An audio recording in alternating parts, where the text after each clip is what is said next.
Hacienda presentó el informe final del pacto fiscal y anunció 6 proyectos de ley para 2024. Presidenta Bachelet llama a la oposición a generar un mejor clima de entendimiento. Abogado Mauricio Daza, el problema en Chile no es la corrupción, es la impunidad.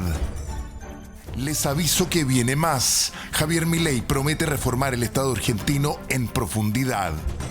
Esto es Click AM, tu dosis diaria de actualidad desde elmostrador.cl. Soy Alejandro Repening y acá revisamos el detalle de lo que necesitas para partir el día 22 de diciembre. Tras meses de negociación, el ministro de Hacienda, Mario Marcel, reveló detalles del esperado informe Pacto Fiscal, iniciativa clave del gobierno del presidente Gabriel Boric. El secretario de Estado detalló que 3 proyectos serán enviados al Congreso en enero, mientras que otros 3 serán ingresados en marzo. Entre las propuestas se encuentran la agilización de permisos para inversiones, la reducción de la informalidad, la diversificación productiva y el desarrollo de infraestructura. Sí, nosotros no hacemos ningún emplazamiento, al contrario, lo que queremos, ¿cierto?, es traducir lo que ya fue un diálogo anterior, traducirlo en acuerdos, ¿cierto?, en cosas en las cuales podamos empujarlas en conjunto. Sabemos que en el caso tributario es más difícil, por eso le dimos ese carácter diferenciado. No le pedimos a los integrantes de la mesa que concordaran una reforma del impuesto a la renta. Sabemos que hay distintas visiones. Y además sabemos que tenemos algo más de tiempo para trabajar en esas propuestas. La expresidenta Michelle Bachelet criticó con dureza la postura que ha tomado la derecha luego del plebiscito del día domingo y descartó que se haya consolidado la actual constitución. En línea con el presidente Boric, en el marco del seminario ¿Y ahora qué? Perspectivas para la democracia, Bachelet puso énfasis en la necesidad de lograr acuerdos en el país, sobre todo tras la elección del domingo. El presidente Boric lo dijo en su discurso del día domingo por la noche. El cierre del proceso constitucional debiera generar un mejor clima para este entendimiento. Ahora, las declaraciones de la derecha que señalan que, y voy a citar, la oposición no debiera ceder ni un centímetro a las reformas del gobierno, término de la cita, a mi juicio hacen daño. Y no hacen daño al gobierno, sino que hacen daño a las personas, ¿no? El senador Javier Macaya, presidente de la UDI, le respondió a la expresidenta y fue incluso más allá. La palabra acuerdo ha sido demasiado manoseada en el último tiempo. Yo lo que procuraría es que construyamos en base a lo que hay consenso técnico que funciona. La presidenta Bachelet se equivoca cuando piensa que los políticos podemos llegar a un acuerdo en temas que no son populares para la ciudadanía. O sea, acá no solamente se separa la evidencia técnica de lo que funciona, de lo que no funciona, sino que también ella está planteando acuerdos que, más allá de la ideología que ella pueda profesar, y es súper respetable, se escapan de lo que piensa la ciudadanía respecto a la propiedad de los fondos de pensiones. En conversación con Mirna Schindler en el programa Al Pan Pan del Mostrador, el abogado Mauricio Daza se refirió a los últimos hechos de corrupción como el mega fraude tributario, el caso Hermosilla o la formalización de Karina Oliva, y fue claro en su diagnóstico del problema. El problema en Chile no es la corrupción. En todos los países existe corrupción. El problema en Chile es la impunidad. Y no en todos los países existe el alto grado de impunidad que en la práctica se da respecto a estos hechos de corrupción.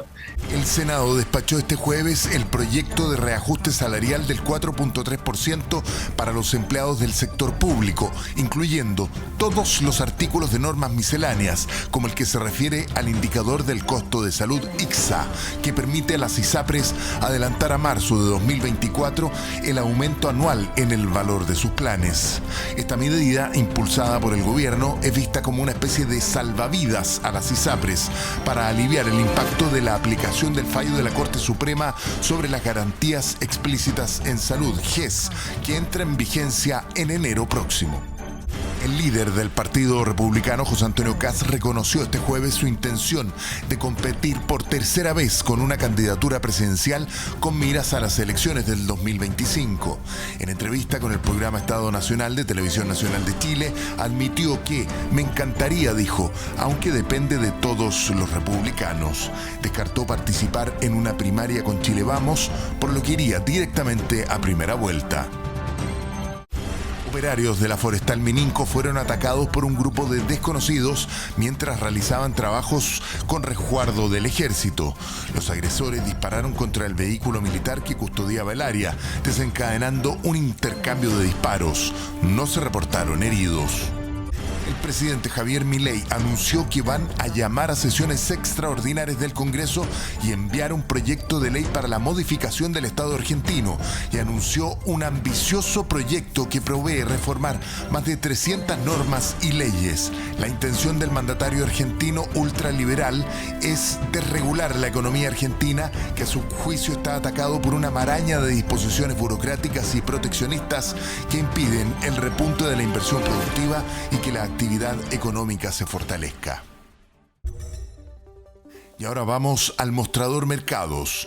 Los indicadores para el día de hoy son: el valor de la UEF 36.714.93, la UTM 64.216, el precio del dólar observado 872.95, el euro 958.97.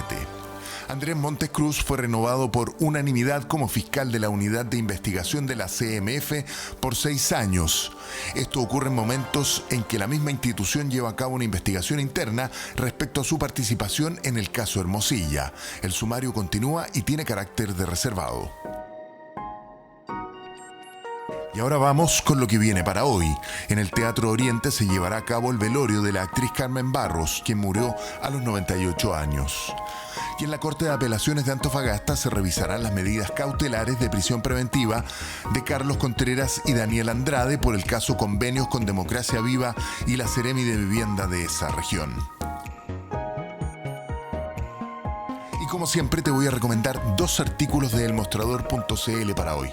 En portada está la crónica de Rodrigo Córdoba titulada "Las 3 caras detrás de la derecha libertaria que sueña con el poder". Rojo Edwards y Teresa Marinovich son rostros de derecha que se opusieron a la propuesta constitucional de republicanos y desbalancearon más la colectividad de José Antonio Kast. Axel Kaiser pronosticó que en el plebiscito ganaría el en contra, pero también señaló que no votaría por esa opción.